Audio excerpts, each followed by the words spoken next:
សក់នេះស្កូវខ្លាំងហើយសក់2កណាត់ទៀតសក់គាត់ធ្លាប់លេងពណ៌ពីមុនប្រហែលជា2ឆ្នាំមុនបងប្អូនខាងលើសក់ថ្មីសុទ្ធមកដូចបងប្អូនឃើញអញ្ចឹងណាហើយសក់តែស្កូវបងប្អូនហើយគាត់ចង់លាបពណ៌ដោយមិនចង់ធ្វើការលាងសក់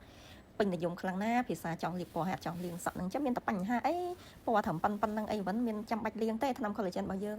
អញ្ចឹងសម្រាប់ការលាបបងប្អូនខ្ញុំធ្វើការប្រើថ្នាំ3កូដហ្នឹងប៉ុន្តែខ្ញុំប្រើ OC 2លេខខ្ញុំធ្វើការលាយថ្នាំទាំង3មុខហ្នឹងហើយខ្ញុំលាយជាមួយ OC លេខ9ខ្ញុំលាបនៅផ្នែកគល់សក់ដែលគាត់ដុសថ្មីសិនឲ្យតែសក់ដុសថ្មីហ្នឹងគឺយើងលាបទាំងអស់កន្លែងសក់ខ្មៅរបស់គាត់ណាបងប្អូនលើកលែងតែចុងសក់ទេអញ្ចឹងយើងលាបធ្វើការលាបបំពេញខាងលើហ្នឹងឲ្យសក់ស្មើអស់ហើយយើងធ្វើការផ្អាប់ខ្ញុំផ្អាប់ទុកប្រហែលជា20នាទី20នាទីខ្ញុំឆែកឃើញថាសក់គាត់ឡើងមកយ៉ាងគួរសមបន្ទាប់មកខ្ញុំចាប់ផ្ដើមលាយថ្នាំដដែលហ្នឹងមួយចានទៀតហើយខ្ញុំប្រើ OC លេខ6បងប្អូនអញ្ចឹងខ្ញុំលាបតចាប់ពីអាសក់ដែលខ្ញុំបានលាបហើយហ្នឹងចុះមកខាងចុងហើយខ្ញុំផ្អាប់ថែមរយៈពេល20នាទីបន្ថែមទៀត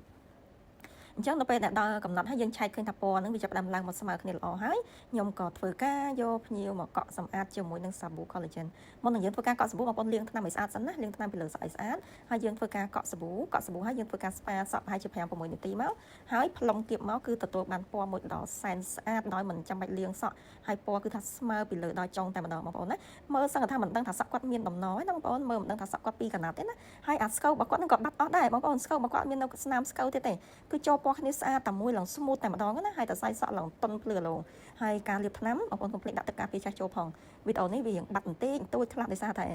អត់មានអ្នកថតឲ្យបងប្អូន